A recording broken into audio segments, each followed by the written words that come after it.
All right, what's happening, y'all? It's your boy Rico from StreetScores, and Jayden Daniels is the top-selling jersey in the NFL right now. I'm going to break down why that's the case and why I'm also on the way to go get me one as well. Also, second part of this video, we have three parts. Austin Eckler, Jordan McGee, and a few others. Positive injury updates came from Dan Quinn today in his press conference the day after that Cardinals whooping. Speaking of a Cardinals whooping, gold Olympic medalist Michael Phelps gave a big speech to the Commanders before that game. We're going to dive into all three of those main topics, but before we do, make sure you stiff arm that like button, stiff arm the subscription button, and stiff arm the bell next to that subscription button so you get notification each and every time I release an informative and opinionated video just like this one. Make sure you stay tuned to all of the content, man. Really appreciate y'all for really tuning in and like supporting all of the videos, pulling up to the live streams, man.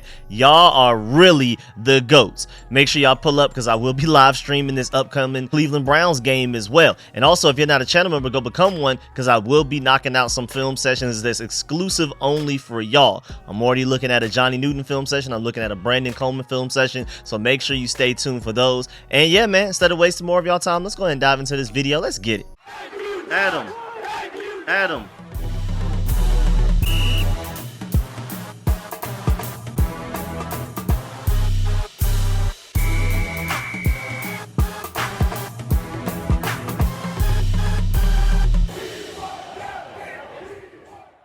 Man, that boy Jayden Daniels is the talk of the town right now, man.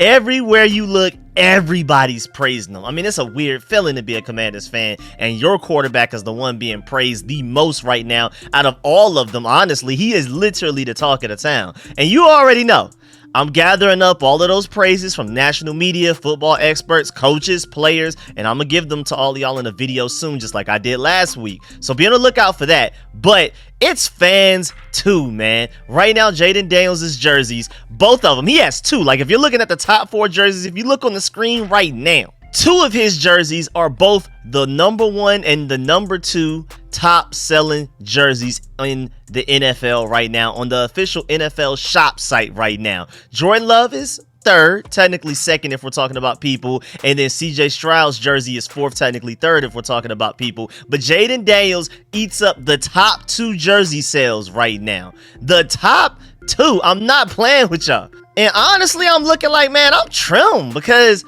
I need to go ahead and get me one of them boys too, man. I mean, Sean Taylor is my most recent jersey that I've gotten, just to let you know like how long it's been since I've gotten a jersey. And I didn't even buy that. I was so young. I was like early high school, late middle school or something like that. That's why it's so big on me. They just bought it extra big just in case. But I didn't pay for that. Like it was given to me and as a gift. And that's literally the most recent, most updated jersey I have of my Washington team right now. But I just haven't really felt the need to get a Commanders jersey for a player that's on the team until now. And like I've been saying for a couple of months now, it's not just because of the talent and as we can see right now, because of the production and what he's doing on the field.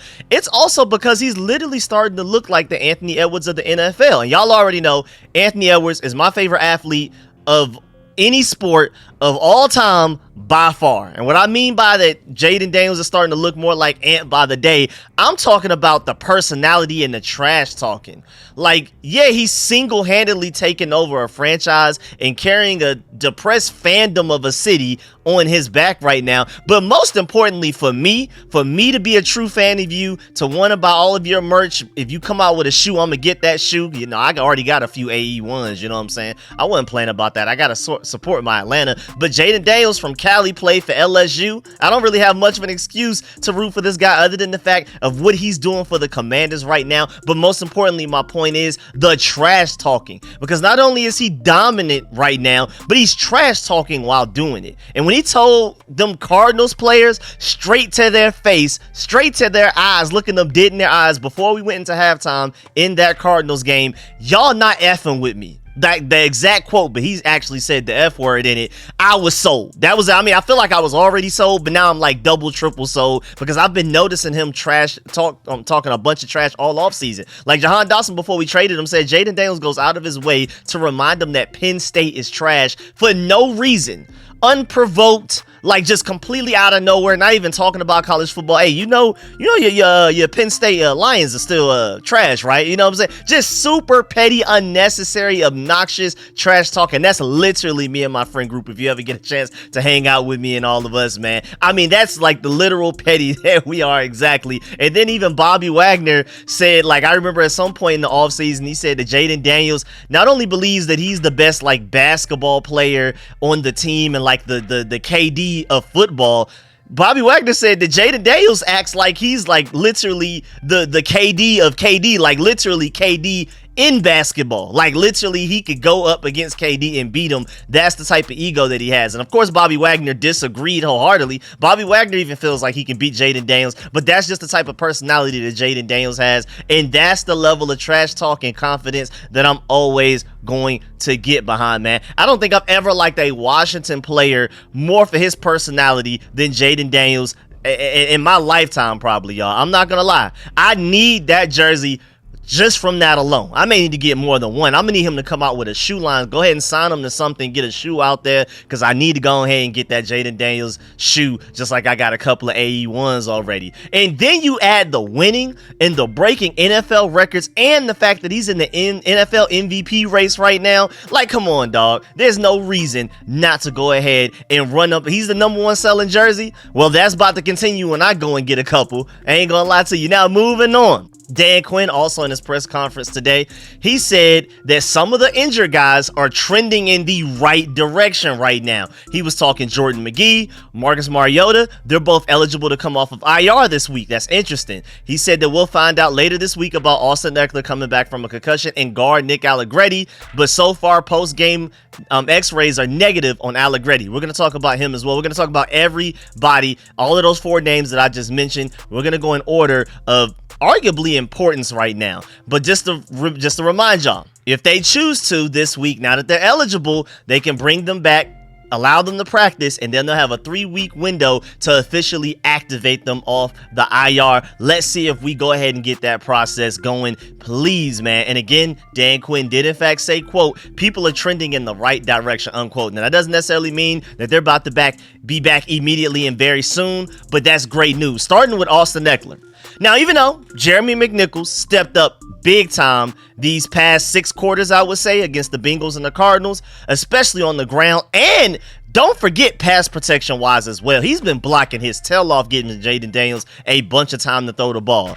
And of course, we want Austin Eckler back. I know Jeremy McNichols has been balling, but we still want Austin Eckler back. Getting him back will for certain be a big boost to this team, man. If anything, I mean, like, if there is anything that Austin Eckler is definitively the best at out of anybody probably on this entire roster, it's kick returning. But I firmly believe that even as good as McNichols has been, I feel like Eckler would have scored those same exact touchdowns as well, made those same blocks on blitzers to pass protect for Jayden Daniels, but he also gives you an extra gear of explosion, even though Jeremy McNichols surprised me. And then he's also our best returner on the team right now, especially kick returns, man. We haven't had explosive kick returning since he's been hurt. And again, I love McNichols. He is literally like the unsung hero from yesterday's beatdown against the Cardinals, I would say. But getting Eckler back is still a huge boost to this offense, to the whole team, again, because with his explosion on special teams as well, I think he's eventually going to break through and get a kick return for a touchdown. Because again, the one he had against the Giants was called back, and the penalty that forced it to be called back had no effect on him returning that. He earned that return. The penalty was away from Austin Eckler that they called it, so he should have already had a kick return for a touchdown.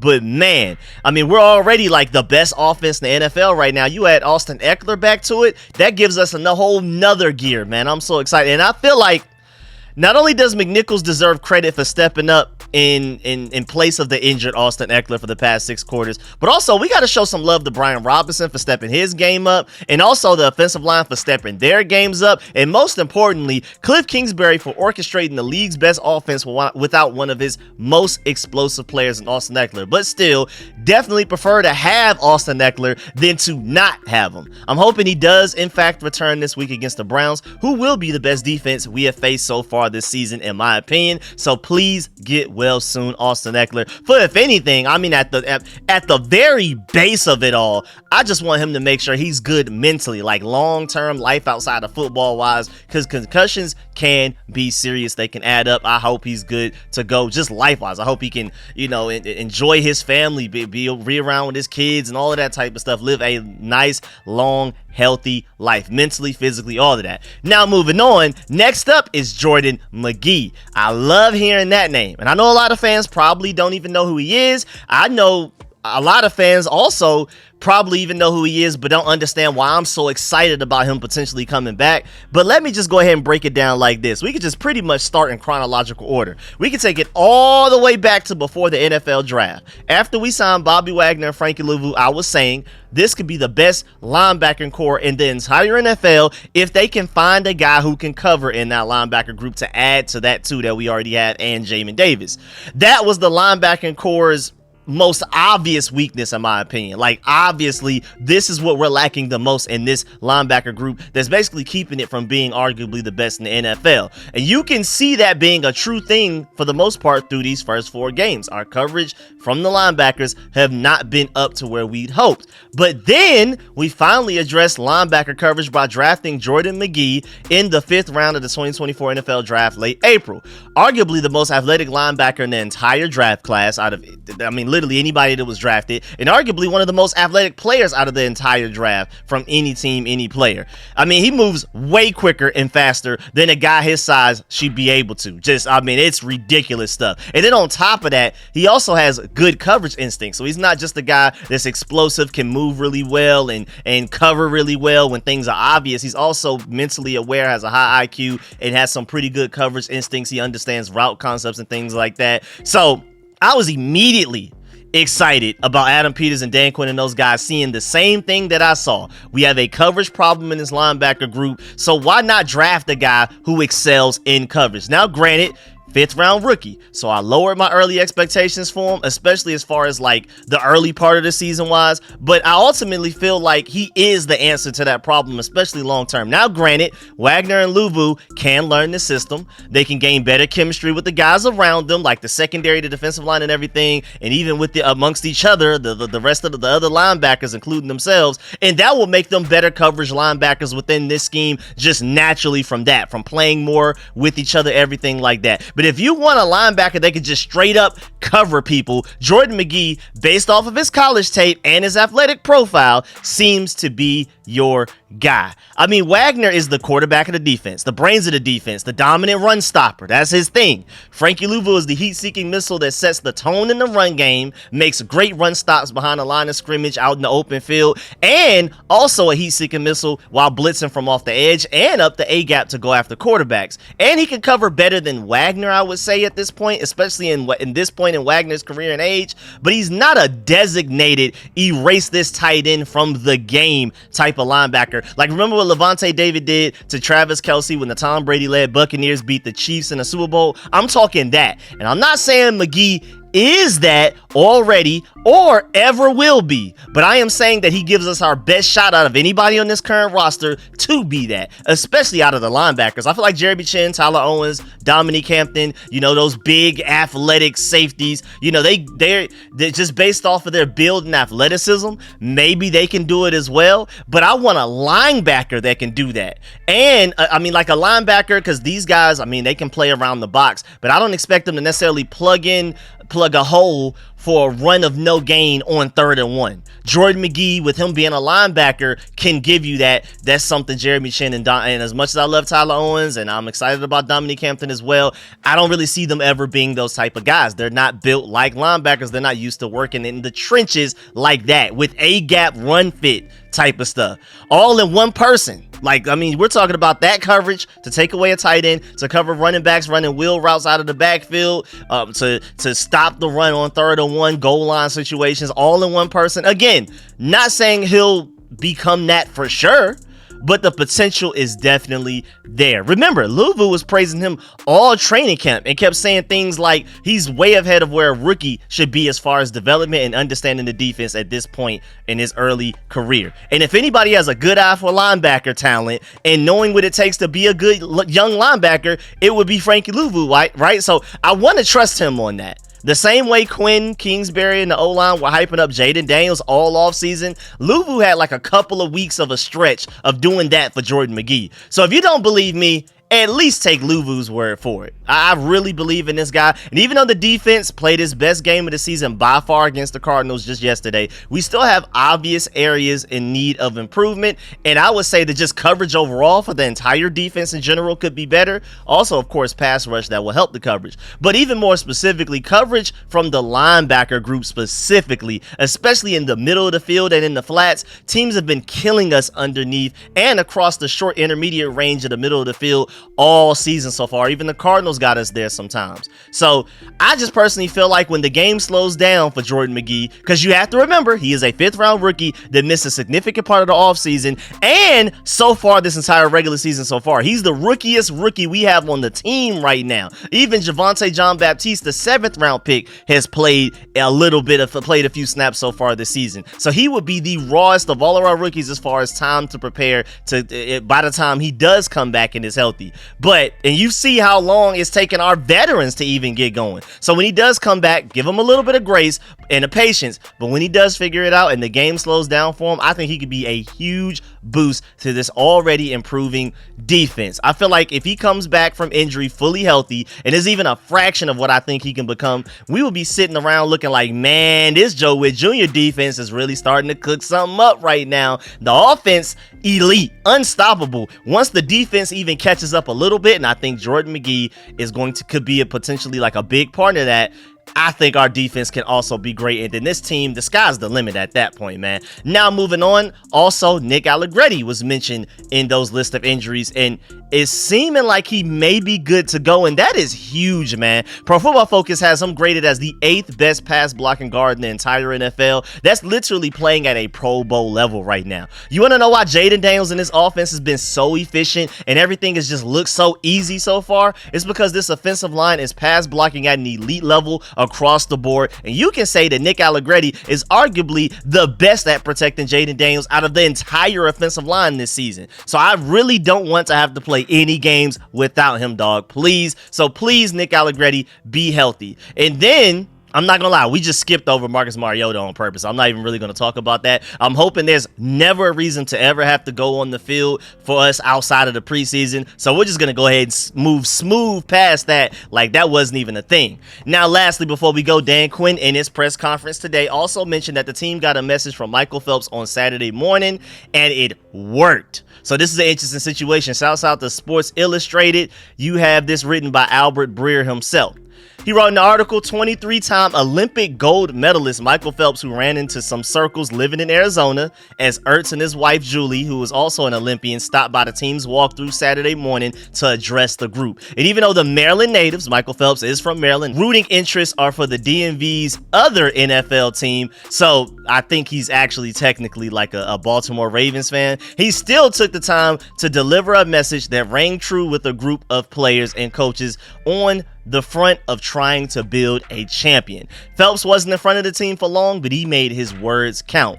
Dan Quinn said, quote, "For him to come by and spend 10 minutes with us and talk about mindset and sacrifice and what it looks like from his point of view, sometimes that just goes a long way for what it can be. I couldn't be more impressed with him. He worked so hard that he trusted that work that he had to put in. When it came time for these big moments, he knew how hard he had worked at it. It was a strong, solid message at the right time for us. It's all about the work and never back off of that. His story of sacrifice and how far you have to go for something is really remarkable, unquote." And continuing with Albert Breer, he said the sacrifice part of it, Quinn thought, showed up in a big way Sunday, in how in the different phases of this Commanders team picked each other up, and especially with the rugged way the game started for the visitors. You got to remember, two weeks in a row, the away team down 7-0 as the away team, and then to bounce back and win games convincingly the way that we did. Remarkable stuff. That is, Dan Quinn deserves a lot of credit for that being the attitude and the mentality of this team, that it doesn't matter the environment, away, home, whatever. Doesn't matter if we're down 7-0 off the first offensive possession from the opposing team. We are battling right back. We're going to score right back with the touchdown to respond to you to make it 7-7, and then we're taking off from there. And that Cardinals win was the most convincing win of the season, and I feel like we should give Michael Phelps a little bit of credit for helping us out with a big time speech there, even though apparently, by the way Albert Breer words it, sounds like he's more of a Baltimore Ravens fan. But shouts out to him for coming to speak to the guys and giving us a big time pep talk going into that Cardinals game, man. And I appreciate first of all Dan Quinn for inviting him and welcoming him to do it, and then also the players to listen to that, internalize it, and then clearly respond with the way that they did on the field. Maybe Michael Phelps needs to come out and talk to us before every game with the way the defense played against the Cardinals. Maybe they were the ones that heard that message the clearest. I don't know. But yeah, man, that's the end of this video. Please get in the comment section. Let me know how you feel about everything discussed in the video. Please stiff arm that like button, stiff arm the subscription button, and stiff arm the bell next to that subscription button so you get notification each and every time I release an informative and opinionated video just like this one. Make sure you stay tuned for all of the content, man. I really appreciate y'all. Make sure you do not leave this video without leaving a like, and of course let me know in the comment section how you feel about everything discussed in this video. Jayden Daniels being the top selling jersey, and not even just the top selling jerseys, the top 2 selling jerseys. CJ Stroud and Jordan Love are 4th and 3rd in that exact order. I'm sorry, I said the names out of order, but he's the first 2 by himself, his own 2 separate jerseys. Crazy. How do you feel about the injury updates that I gave you? Are you as high on Jordan McGee's potential as I am? How do you feel about Austin Eckler coming back? Do you feel like we still need him to be on schedule and explosive, especially on special teams? And how do you feel about Michael Phelps pulling up, even as a non-Commanders fan, it seems, to help this team with a big time speech going into that Cardinals game? Really appreciate y'all. Make sure y'all stay tuned for more content. Like I said, I'm trying to do like 2 videos a day, so be on the lookout for probably another video tonight, and be on the lookout for film sessions. If you are a channel member, exclusive film sessions on the way for y'all as well. I'm gonna catch y'all later. Appreciate y'all. I'm out.